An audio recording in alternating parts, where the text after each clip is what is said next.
welcome everyone to another episode of Dardashe, the podcast where we talk to amazing Palestinians about their work and amazing lives. Today, I'm joined by my really good friend, George Zeidan, the founder of Right to Movement and a fellow member in Jil Tajdeed. George, welcome. It's great to have you. Hey, Salem. Thank you for having me on your show. What a great honor, and always great to talk to you. Yes, indeed. Likewise, my friend. George, I wanted to ask you about Right to Movement. I think it's one of my favorite initiatives, I think, in Palestine, and one that it was started by you and young Palestinians. And I think this is the 9th year, if I'm not mistaken. So incredible run, literally incredible run. So tell me about it. Tell me about the movement. Cool. So yeah, we had just last weekend we celebrated our 9th anniversary. Here in Palestine, we held a big campaign. We gathered people from all our groups, about 200 people, in a weekend in Bethlehem. We had fun, and then we had a day of activism where we cleaned our town, the town of Beit Jala, and we did an amazing work. We started up in 2012 from an initiative of Danish and Palestinian volunteers. The idea started with doing a marathon in Palestine.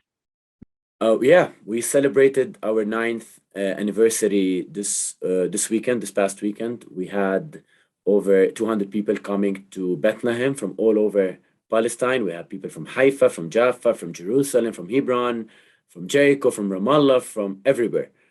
We had a nice party where we enjoyed our time together on Friday, and then we held an activism day on Saturday, where we got people to clean one of our most beautiful valleys in Beit Jala called Kremizan, that people have been littering for a while, and it's been something that we took it upon ourselves to make sure we take care of our environment.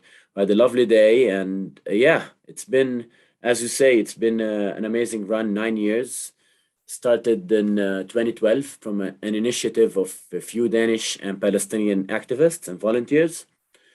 When we started it, one of the things that I tell people, and they think that the moment we started it, we had the concept of Right to Movement or the name with us.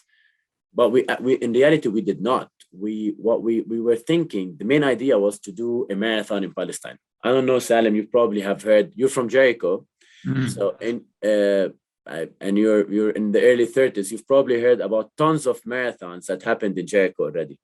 Yeah. Which is a cultural concept that we consider any, and it might be language as well, because in Arabic we refer to any running race as a marathon.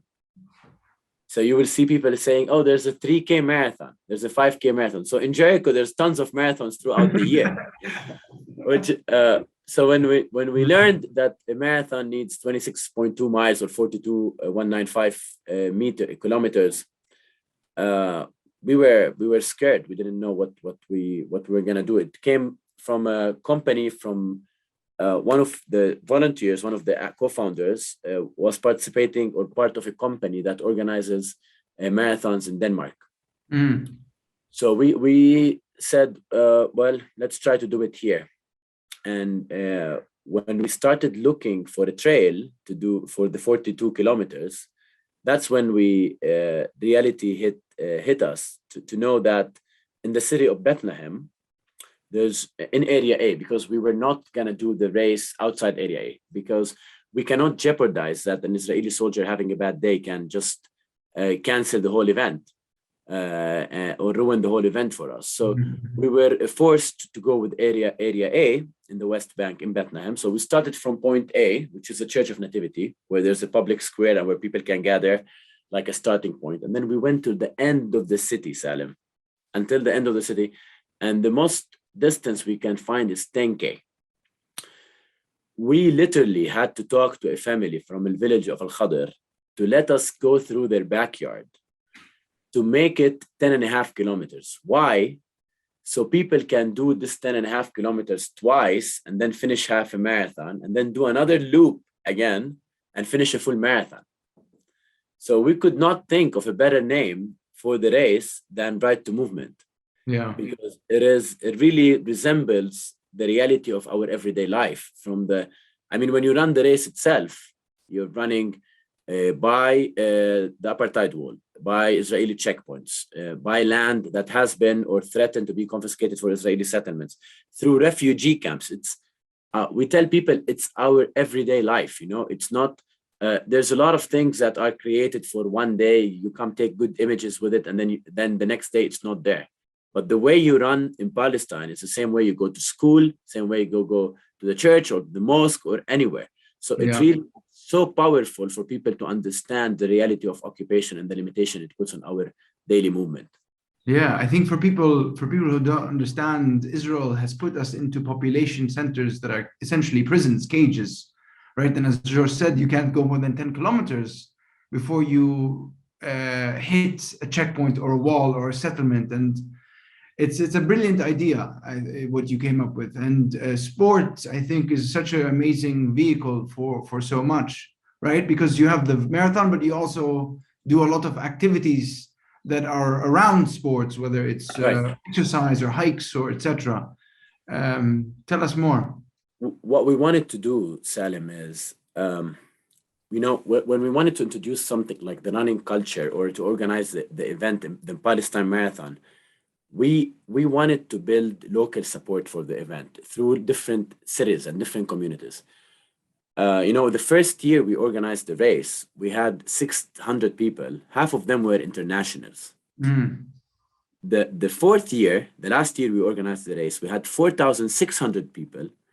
25% of them were internationals. Over 3,800 or 600 Palestinians ran the race. So in order to do this, what we started doing is doing what we call our community running groups. We have at the moment in six groups are active in Palestine, in Haifa, in Jaffa, in Nazareth, in Jerusalem, in Ramallah, and Bethlehem, where on a weekly basis, each group is led by a female and a male volunteer. We call on social media for people to gather in specific points and get people to come and run together, walk, socialize, exercise, meet new people, hike, do yoga classes for free. So the special thing about these groups, so we try to prepare people. One of the things we try to do is create a welcoming atmosphere for Palestinian women to exercise together with Palestinian men in equal numbers in the street. And we also saw an amazing increase in the percentage of women participation in the races, where in the last race we had 46% of the participants were women. And this is something we're very, very proud of. We constantly work towards creating a space where the women themselves and the community and their families are welcoming and accepting of Palestinian women doing exercise in the street.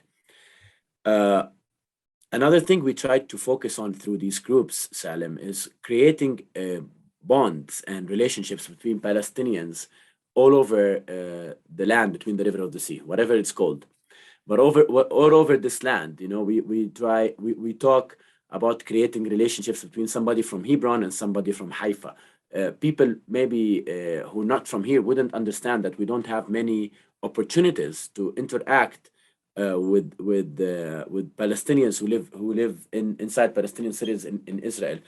And I think what our group has been really focused on is creating this bond and this relationship, so we understand each other. We in the end of the day, we're one people. We have one identity, and we have one struggle. And it's important that we try to keep this connection between us and this understanding of the and the differences between us. Yeah, that's super important. I think tackling fragmentation, the different identities, etc., through running, through sport, through creating safe spaces for also women to participate publicly. I think that's incredibly important. George, I wanted to switch gears a bit and talk about young people. I mean, you engage with Palestinian youth quite a bit. We're part of the generation that is now probably on the older end of a very young society. We're in our early 30s. you and I are both members of a group called Jil al-Tajdid Demokrati, Generation for Democratic Renewal, for those who don't. Why do you feel like you, as George, as a young Palestinian, joined the group? Salem, very, very good question, and I'm really happy when you called me and you invited me to be part of this group and be part of this movement. I think it is super important because for us youth in Palestine, we do not. I'm 31 years old. I do not have many opportunities to influence decision makers in my country to take decisions that I find more reasonable and suitable for me and my perspective. We don't have many avenues to express our opinions. We don't have many avenues to weigh in what we think should be done or how things should be handled. And I felt it could be being part of this group could give me a window where I can actually have a role. And I think it's very important that each one of us as Palestinian youth understand that each one of us has a role. We cannot just sit back and blame the system and vent about it without trying to change it, trying to have a role to change it. And I think I've been very engaged with Right to Movement and with the stuff that we do, but we mostly focus on our own social issues and our own society, and also on raising the awareness of people abroad. So through running, through going to participate in marathons. As a young Palestinian, I want to contribute to addressing my own struggle. I want to have a role. I cannot it is very easy among in our society to feel passive and to want to be pretty much depressed or disappointed in terms of any change that could happen to our reality. But I've been since a young age trying to change things and have contribute towards this change, have a role in it. And I think Jil al-Tajdid Demokrati gives me a platform to do that. And I think it puts me with like-minded people who feel that everybody has had some sort of contribution towards the situation in Palestine, but we want to have a contribution towards addressing our own internal issues, our own building our own country, building our own system, having that role. And I think one of the most beautiful things that we do is engaging in mobilizing people to be part of what we do, mobilizing Palestinian youth to take part in this. And I think this is super important. Yeah, man, I think what you just said really hit home for me, because in our context, in our reality, there's so many obstacles, so many challenges, that it's so convenient to become so despondent or apathetic or retreat from any type of political life, because Correct. Whether it's the PA system, whether it's Israel, different layers of oppression contribute to that. And I think we crave representation, we crave agency, we crave the ability to really influence the direction of our national movement and liberation. And we haven't had that, right? Yeah, I mean, the PLO has never been elected in its lifetime. I mean, how crazy is that, right? So, yeah. I think we also give people, Salem, we give people inspiration. I mean, we're not like, I know we're not changing the word Salem and George and Jil, but we give people inspiration to see that they could potentially have a role, and someone else is trying, and that could be, they could ride with us and we could do this together. And this is what we constantly call for. Join us and help us do something together, help us put something together, what needs to be done, and start working on baby steps. Yeah, and I think one important point to make always is that, Right to Movement is very amazingly addressing the fragmentation of the Palestinian people by Israel. And Jil al-Tajdid, in a way, is trying to do that in terms of connecting Palestinians, right? Members are not only from the West Bank or Gaza or Jerusalem, but from Palestinians in the 48 and the diaspora. And we won't build a vehicle for liberation until we are able to bring Palestinian society all over together. And that's really important. I'm sure in your travels, you've seen that some people don't feel connected to the cause because they don't have a way to participate. True. And I think social media has really helped a lot of people, what we saw in May is that it was one of the most beautiful things for me was that people could find a role for themselves.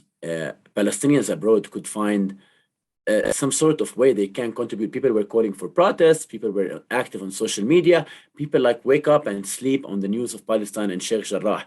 And I think that is something that we've built on. What I want to say that it's actually harder inside.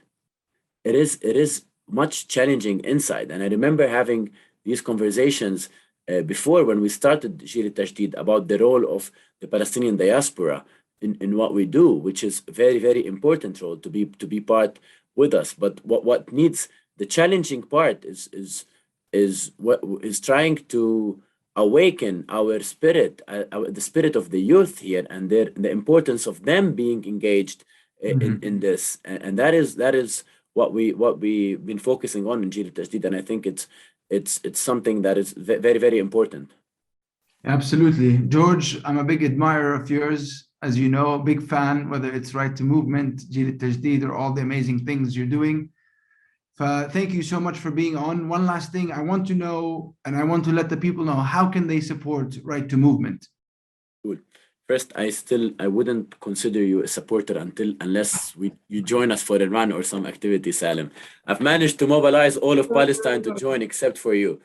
Look, you can get me in a basketball game, but not the runner. It's not my thing. But I'll join. I'll come for a hike or something one day. We need you on a hike, on a yoga mat, anywhere. Just show up.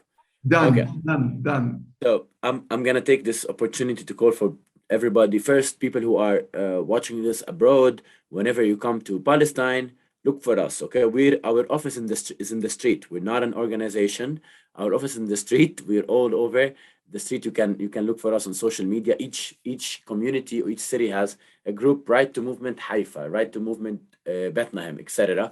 And then you can find the group, you can join our activities. We're very friendly, we're very welcoming. You can come and understand. We'll have beautiful talks. We usually have tea after exercises together. And people here in Palestine, everybody we want you to join with us. We want you to come and be part of this. As I said, one of the most beautiful things for me is when I go to the Jerusalem group, Salem, because we do not have, in Jerusalem, it's very hard for you to feel Palestinian. Your identity is constantly attacked. And this is one of the most important, most beautiful things that the group gives you in Jerusalem. So I'm going to call all the Palestinians to join our group. If people want to support, you can buy a t-shirt, you can buy a hoodie like the one I'm wearing now. You can buy a t-shirt, you can join us for a hike or one of our events, and look us up. Instagram, RTM Palestine, and on Facebook, Right to Movement Palestine. Amazing. Thank you so much, George. And thank you for being on Dardashe. It was a pleasure. Thank you, Salem. See you soon. See you soon.